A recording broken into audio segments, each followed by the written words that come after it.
Hello students, I am Manjeev Vishwakarma. तो आज हम लोग कवर करेंगे ह्यूमन ज्योग्राफी कवर कर रहे हैं। तो इस नेक्स्ट एपिसोड में हम लोग कुछ डिफिनीशंस देखेंगे, उसके बाद स्कोप ऑफ ह्यूमन ज्योग्राफी पे हम लोग डिस्कस करेंगे। तो अगर हम डिफिनीशन की बात करें तो ह्यूमन ज्योग्राफी की डिफिनीशन लास्ट एपिसोड में हम लोगों ने एक एक्सटेंसिव और काफ़ी कम्प्रिहेंसिव वे में और एक जनरल पार्लांस में हमने कोशिश करी थी कि हम समझें कि ह्यूमन ज्योग्राफी होता क्या है। आज कुछ स्कॉलर्स हैं, इन स्कॉलर्स के अकॉर्डिंग हम लोग देखेंगे कि ह्यूमन ज्योग्राफी एग्जैक्टली क्या है। तो एक बड़ी स्कॉलर है, इनका नाम है ई सैम्पल। तो हम थोड़ा थोड़ा ब्रीफ करते जाएंगे, अभी ये लोग आएंगे भी। ई सैम्पल एक अमेरिकन ज्योग्राफर हैं, और ये एक काफ़ी इन्वायरमेंटल डिटर्मिनिस्टिक अप्रोच था। हम लोग अप्रोचेस में आएंगे तो डिटर्मिनिज्म, पॉसिबिलिज्म, ये सब देखेंगे। तो ये एक अमेरिकन ज्योग्राफर थी। इनका ये मानना था कि ज्योग्राफी में ह्यूमन ज्योग्राफी एक रिलेशनशिप है किसके बीच में, अनरेस्टिंग मैन और अनस्टेबल अर्थ के बीच में। अनरेस्टिंग मैन क्या है? Unresting man dynamic nature of man को दर्शाता है। डायनेमिक नेचर ऑफ मैन को दर्शाता है। क्यों मैन डायनेमिक है? क्योंकि मैन डिफरेंट फंक्शंस परफॉर्म करता है और वो फंक्शन टाइम और स्पेस के अकॉर्डिंग वेरी करती है। हर एक टाइम प्लेसेस पे ह्यूमन वही नहीं है। फॉर एग्जांपल आज से अगर हम 5000 साल पहले जाएं तो लिथिक एजेस चल रहे थे। तो इन लिथिक एजेस में ह्यूमन की अलग प्रोसेसेस थे, अलग एक्टिविटीज थी, अलग ऑक्यूपेशंस थे। और अगर हम बात करते हैं 1000 साल पहले, जिसे हम आयरन एज कहा जाता है, तो आयरन एज के दरमियान जो ह्यूमन की एक्टिविटीज थी, ह्यूमन के ऑक्यूपेशन ऑफ लैंड था, उसके नेचर में काफी चेंजेस था।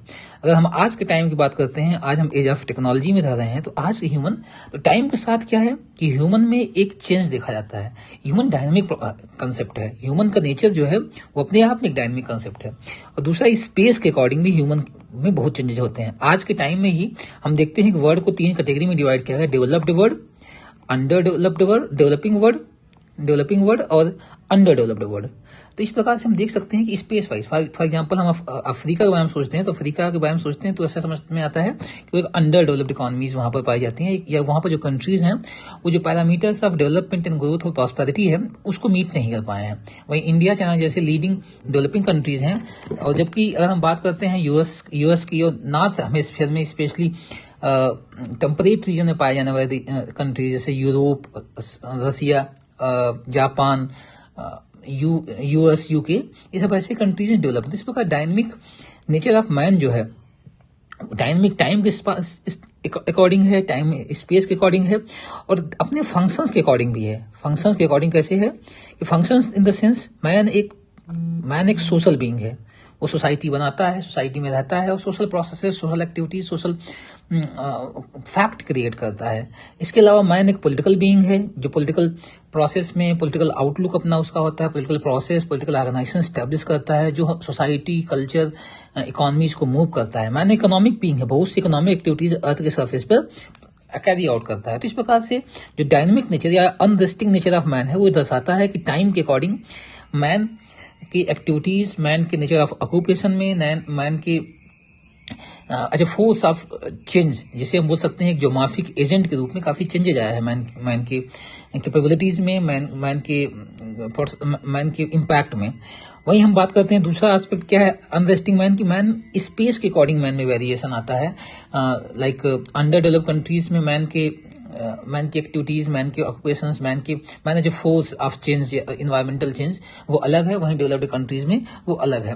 और मैन के फंक्शन, मैन एक सोशल बीइंग है, मैन एक पॉलिटिकल बीइंग है, मैन एक इकोनॉमिक बीइंग है। तो ये सब मैन को काफी अनरेस्टिंग बनाते हैं। वहीं अनस्टेबल अर्थ क्यों है? जैसा कि हम लोग फर्स्ट ईयर सेमेस्टर में पढ़ा था कि अनस्टेबल अर्थ इसलिए है, हम देखते हैं अर्थ के सरफेस पे बहुत से इंडोजेनिक फोर्सेस, इंडोजेनिक हमने पढ़ा था, जैसे कि जो पृथ्वी के अंदर उत्पन्न होने वाले बल हैं, जैसे कि अर्थक्वेक हो गया, फिर वॉल्केनिज्म हो गया, फोल्डिंग, फॉल्टिंग, ये सब प्रक्रियाएं चल रही हैं। इससे हमारे अर्थ का शेप चेंज होते रहता है। इसके अलावा एक्सोजेनिक फोर्सेस हमने देखा था। एक्सोजेनिक फोर्सेस जो सन से ड्रिवन होती हैं, जैसे नदियां, रिवर हो गया, विंड हो गया, ये सभी हमारे अर्थ के सरफेस पे काफी परिवर्तन लाती रहती हैं। तो इस प्रकार से अनरेस्टिंग मैन और अनस्टेबल अर्थ के बीच जो रिलेशनशिप है, इस रिलेशनशिप की स्टडी करना ही ह्यूमन ज्योग्राफी है। तो ये सैंपल का मानना था। सैंपल का क्या मानना था? सैंपल का ये मानना था कि human geography is the study of unresting man and unstable earth. तो ये हो गया सैंपल के अकॉर्डिंग। अगर हम बात करते हैं, एक ब्लास आते हैं, ब्लास एक फ्रेंच जोग्राफर हैं, ब्लास एक फ्रेंच जोग्राफर हैं, ये फ्रांस के हैं, और इन्हें फादर ऑफ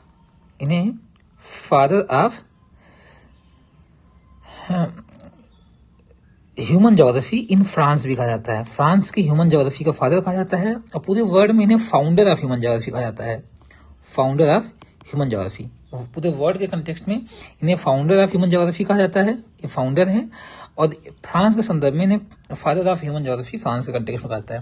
इनका ये मानना है कि जो ह्यूमन ज्योग्राफी है, study of the relationship between man और अर्थ। किस कंटेक्स्ट में?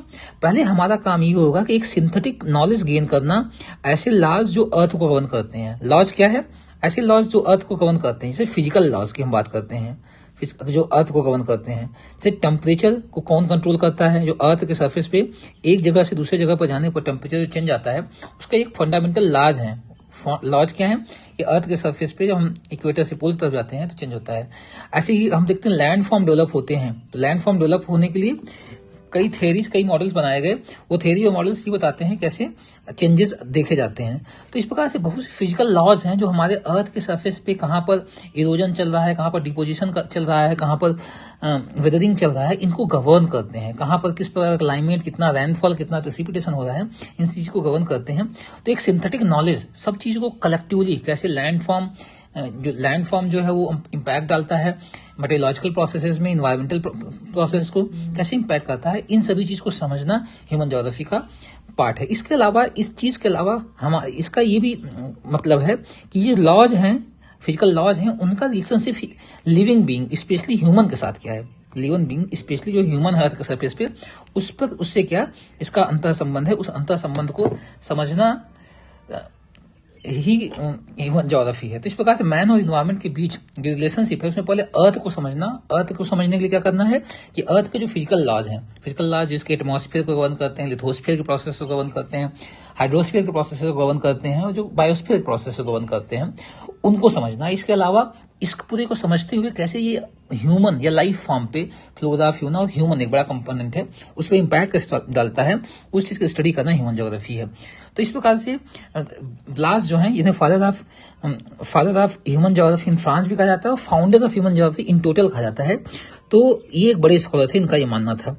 आगे हम आते हैं तो अल्बर्ट डेमेंजिया है। अल्बर्ट डेमेंजिया भी एक फ्रेंच ज्योग्राफर थे, ये भी एक फ्रेंच ज्योग्राफर हैं, ये फ्रांस के ज्योग्राफर थे। और इनका ये मानना है कि ह्यूमन ज्योग्राफी क्या है? ह्यूमन ज्योग्राफी ह्यूमन ग्रुप्स और सोसाइटीज का फिजिकल इन्वायरमेंट के रिलेशनशिप में स्टडी करना है। मतलब ये मानना है, इस चीज की स्टडी करना है कि कैसे फिजिकल इन्वायरमेंट जो हमारा फिजिकल इन्वायरमेंट जब हम बात करते हैं तो बताया आता है इसमें लिथोस्फीयर, एटमॉस्फेयर, हाइड्रोस्फीयर और बायोस्फीयर। कैसे हमारा जो पूरा फिजिकल इन्वायरमेंट है किसको इम्पैक्ट डालता है?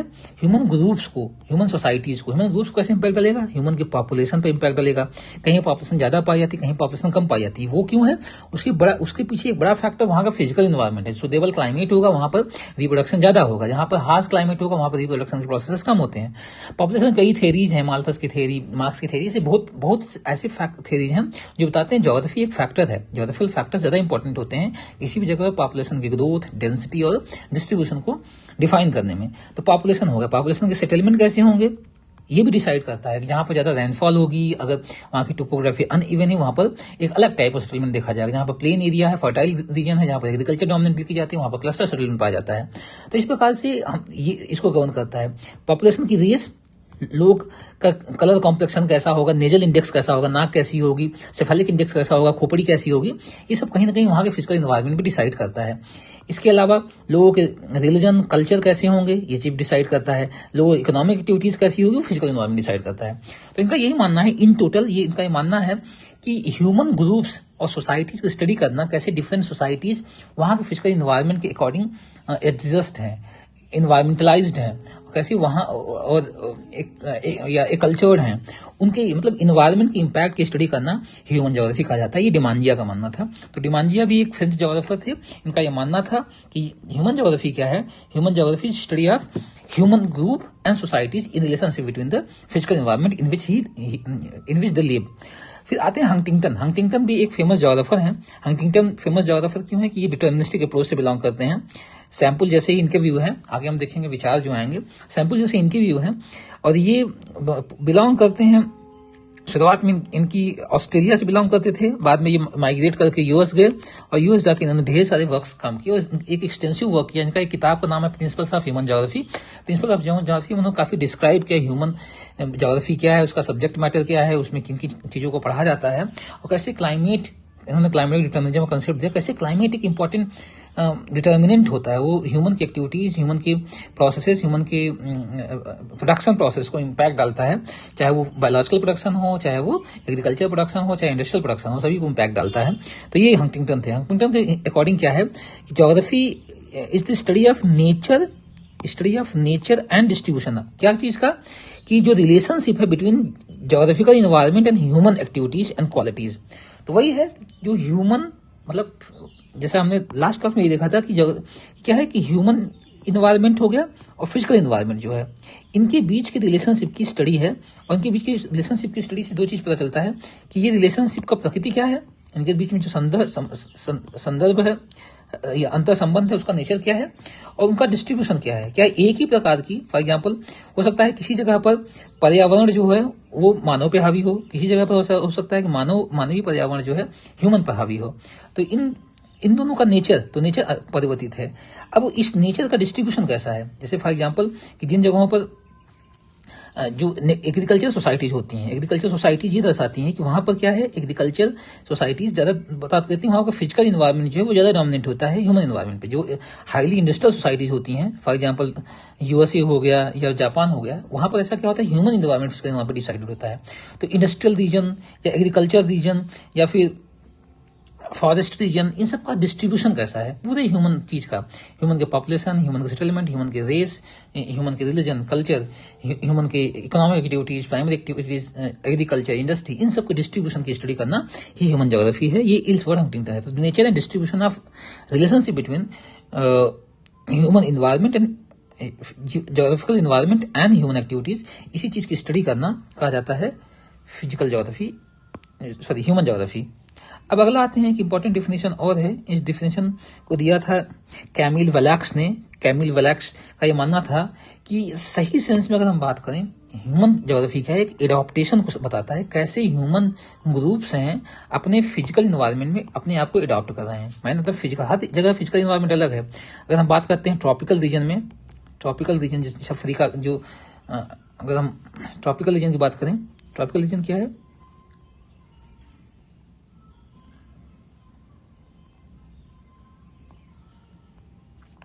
जहां से इक्वेटर जाता है इसे ट्रॉपिकल रीजन बोलते हैं। ट्रॉपिकल रीजन में अलग टाइप का इन्वायरमेंट है, चाहे वो हम बात कर सकते हैं फिजिकल इन्वायरमेंट वहां पर अलग है, और दूसरा अगर हम बात करते हैं टेम्परेट रीजन में, वहां पर अलग इन्वायरमेंट है, पोलर रीजन में अलग इन्वायरमेंट है। तो कैसे डिफरेंट क्लाइमेटिक इन्वायरमेंट में मैन कैसे अपने आप को अडॉप्ट करता है। ट्रॉपिकल में इतनी हाई टेम्परेचर और हाई रेनफॉल होती है, तो ऐसी हाई टेम्परेचर और हाई रेनफॉल की कंडीशन में ह्यूमन कैसे अडॉप्ट करता है, कौन कौन सी एक्टिविटीज परफॉर्म कर रहा है, कैसे अपने सेटलमेंट बना रहा है, पॉपुलेशन कैसे इंपैक्ट हो रही है, कौन कौन सी इकोनॉमिक एक्टिविटीज वो कर रहा है, वो कैसे अपने आप को अडॉप्ट कर रहा है, तभी वो सब चीजें कर पा रहा है। ऐसे टेम्परेट में जहां पर टेम्परेचर मॉडरेट होता है वहां पर अडॉप्टेशन के प्रोसेसेस कैसे हैं, जहां पर टेम्परेचर मॉडरेट होता है वहां पर ह्यूमन के अडॉप्टेशन के प्रोसेसेस कैसे हैं। पोलर रीजन जहां पर हाई मतलब लोएस्ट टेम्परेचर पाया जाता है, जहां पर लोएस्ट टेम्परेचर पाया जाता है और लगभग 7 से 9 मंथ क्या होता है कि वो आइस कवर्ड होता है। ऐसे इन्वायरमेंट में ह्यूमन कैसे अपने कल्चर को, अपने बेसिक ह्यूमन नीड्स को कैसे फुलफिल कर रहा है, कैसे अपने आप को अडॉप्ट कर रहा है, इन्हीं सभी चीज को समझना ह्यूमन ज्योग्राफी कहा जाता है। तो ये था कि हमने देखा कौन कौन से डिफिनेशंस किसने बताया। तो एक ब्रीफ में अगर हम लोग देखें तो ये है कि अगर डिफिनेशन पे आते हैं, सैंपल का यह मानना था ये अनरेस्टिंग मैन और अनस्टेबल अर्थ के बीच रिलेशन की स्टडी है। इसके अलावा अगर हम ब्लास की माने तो ब्लास का यह मानना था कि मैन और एनवायरमेंट के बीच रिलेशनशिप है, उस रिलेशनशिप के दो एस्पेक्ट हैं। पहली चीज तो हमारा काम होता है ह्यूमन ज्योग्राफी में इसी को स्टडी करना कि कौन कौन से जो फिजिकल लॉज हैं जो अर्थ को गवर्न करते हैं, चाहे अर्थ के इन्वायरमेंट को, अर्थ के एटमॉस्फेयर को, अर्थ के हाइड्रोस्फीयर को, अर्थ के लिथोस्फीयर को, बायोस्फीयर को, कौन कौन से फंडामेंटल लॉज हैं जो गवर्न करते हैं। इसके बाद उन फिजिकल इन्वायरमेंट का जो लिविंग बींग्स हैं स्पेशली ह्यूमन के बीच क्या अंतर संबंध है उस चीज की स्टडी करना। अल्बर्ट डमंजिया पे आते हैं तो डमंजिया का ये मानना है कि ये स्टडी है ह्यूमन ग्रुप्स और उसके सोसाइटीज का, स्पेशली उसका रिलेशनशिप उसके फिजिकल इन्वायरमेंट के साथ कैसा है।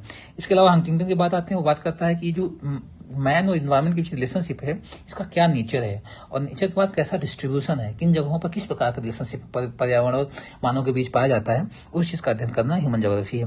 कैमिल वैक्स के हिसाब से ये बताता है कि कैसे ह्यूमन ग्रुप्स किसी एक फिजिकल इन्वायरमेंट को, कैसे एक भौतिक पर्यावरण में अपने आप को अडॉप्ट करते हैं, उस पर अडॉप्टेशन के प्रोसेस को कहा जाता है। अब थोड़ा सा हम लोग देखते हैं scope of human geography. Scope of human geography, तो ह्यूमन ज्योग्राफी किन किन चीजों की स्टडी करता है, तो इसमें कुछ स्कॉलर्स हैं उन्होंने काफी डिटेल करने की कोशिश की, चीजों को कैटेगराइज करने की कोशिश की कि क्या क्या चीजें ह्यूमन ज्योग्राफी स्टडी करता है, what are the things that human geography studies. तो इनमें से एक इंपॉर्टेंट बड़े ज्योग्राफर आते हैं, इनका नाम है जीन ब्रुनहेस। जीन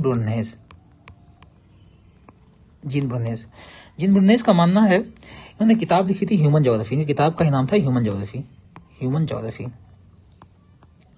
ये किताब का नाम था ह्यूमन ज्योग्राफी और इन्होंने शायद इसको 1952 में इस किताब को लिखा था।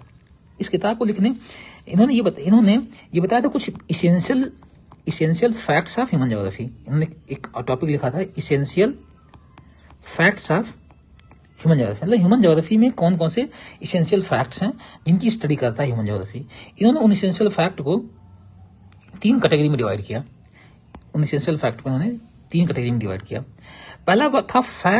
पहला ऐसा था कि फैक्ट्स ऑफ अनप्रोडक्टिव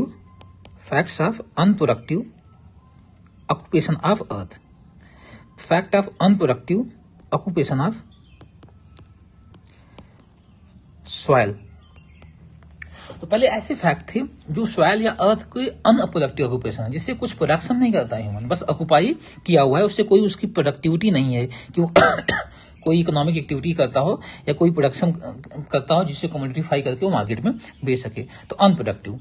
अगला है facts of plant and animal concept, plant and animal conquest. तो उस चीज की स्टडी करना, जो ऐसे एरियाज की स्टडी करना या ऐसे एस्पेक्ट की स्टडी करना जहां पर प्लांट ने ह्यूमन को कवर, मतलब प्लांट ने अर्थ के सरफेस कवर किया है और एनिमल ने किन किन एरियाज में कवर किया है। जैसे एग्रीकल्चर क्या है, प्लांट का ऑक्यूपेशन अर्थ के सरफेस पे, या conquest of plant on the earth surface. Animal जैसे कि एनिमल हस्बेंड्री हो गया ये सब चीजें इसके अंतर्गत आती हैं। इसके अलावा फैक्ट्स ऑफ डिस्ट्रक्टिव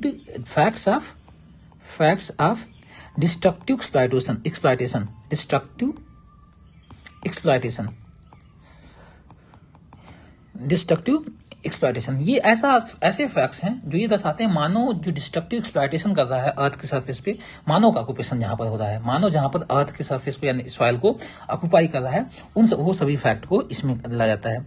अगर हम बात करें कि facts of unproductive occupation of soil या अर्थ क्या है, ऐसे ऑक्यूपेशंस जो अनप्रोडक्टिव हैं। फॉर एग्जांपल हाउसेज, इनसे बाद में हमने देखा कि इसका भी हाउस का भी अपना एक इकोनॉमिक सेंस होता है। ट्रांसपोर्ट सिस्टम हो गया, ये डायरेक्टली कोई प्रोडक्शन नहीं देते हैं लेकिन इनडायरेक्टली बहुत हमारे हेल्प अप करते हैं। अच्छा transport system logistic cost reduce करता है, जब लॉजिस्टिक कॉस्ट रिड्यूस होता है तो इसमें इकोनॉमिक एक्टिविटीज इनहेंस होती हैं, जीडीपी बढ़ता है। तो ये तो इंपॉर्टेंट चीजें हैं जो, या सेटलमेंट भी हो गया, ये ऐसी चीजें हैं जिन्हें इन्होंने माना कि ये अनप्रोडक्टिव ऑक्यूपेशन है अर्थ के सरफेस का। अगर हम बात करते हैं जो fact of plant and animal conquest की बात करते हैं, तो इसमें जैसे कि कल्टीवेशन ऑफ प्लांट आता है, इस सब चीज स्टडी करना ज्योग्राफी है। कल्टीवेशन ऑफ प्लांट हो गया सॉरी। दूसरी चीज हो गया है डोमेस्टिकेशन ऑफ एनिमल, इन सभी चीज स्टडी करना, डोमेस्टिकेशन ऑफ एनिमल, ठीक। और ये जो cultivation of plant, domestication of animal है, ये कहीं ना कहीं हिस्टोरिकल प्रोसेस है। हम किन किन प्लांट को हम कल्टीवेट कर रहे हैं, वो हिस्टोरिकली बहुत चेंज देखा गया, ज्योग्राफिकली इसमें बहुत से चेंजेस देखे जाते हैं। नॉर्थ अमेरिका क्रॉप्स कुछ अलग हैं, साउथ अमेरिका क्रॉप्स कुछ अलग हैं जिसमें वो लीड करते हैं। एशिया के क्रॉप्स कुछ अलग हैं जहाँ लीड करती हैं, साउथ एशिया क्रॉप्स अलग हैं, ये बहुत लीड करती हैं। तो इसके अलावा हम ऑक्यूपेशन की बात करें, जहां पर डिस्ट्रक्टिव एक्सप्लॉयटेशन की बात करें, इसे उन्होंने कहा है रॉबर इकोनॉमी। इन्होंने एक टर्म दिया था कि रॉबर इकोनॉमी। वो ऐसी चीज होते हैं जो इकोनॉमिक डेवलपमेंट करती हैं, लेकिन क्या कर रही हैं कि अर्थ के इन्वायरमेंटल इंटीग्रिटी को डिस्ट्रॉय कर रही हैं। इनमें आता है जैसे कि इसमें आता है इंपॉर्टेंट जैसे प्लांट एंड एनिमल डिवास्टेशन, जैसे कि डिफॉरेस्टेशन, फॉर एग्जांपल डिफॉरेस्टेशन हो गया, या फिर मीट वेस्ट इंडस्ट्रीज हो गई, वो आती हैं इस कैटेगरी में। जो हम क्या कर रहे हैं, कहीं ना कहीं प्लांट और एनिमल जो कंपोनेंट है एनवायरनमेंट को, हम उसको एक्सप्लॉयट कर रहे हैं और डिस्ट्रक्टिवली एक्सप्लॉयट कर रहे हैं। इसके अलावा एक्सप्लॉयटेशन ऑफ मिनरल रिसोर्सेज,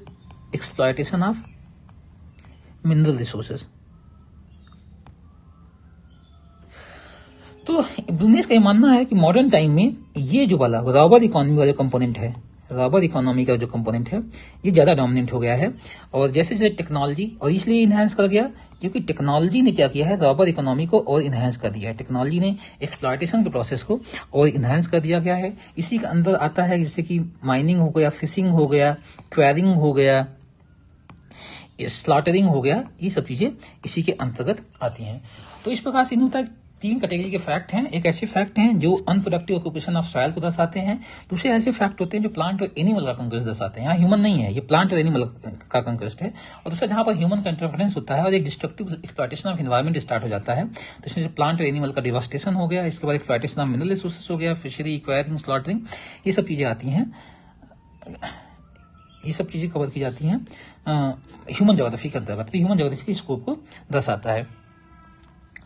तो इस एपिसोड में इतना ही रखते हैं। अभी हम स्कोप की जब बात करते हैं तो स्कोप में एक और स्कोप है, वो थोड़ा डिटेल है, उसके हम स्टडी करेंगे, जो इल्सवर्थ हंटिंगटन ने दिया था। फिर हम लोग फ्रेंच एंड टिवाथा ने भी स्कोप को आउटलाइन किया, और पर्क्यूलिन ने भी कुछ आउटलाइन किया था क्या स्कोप है।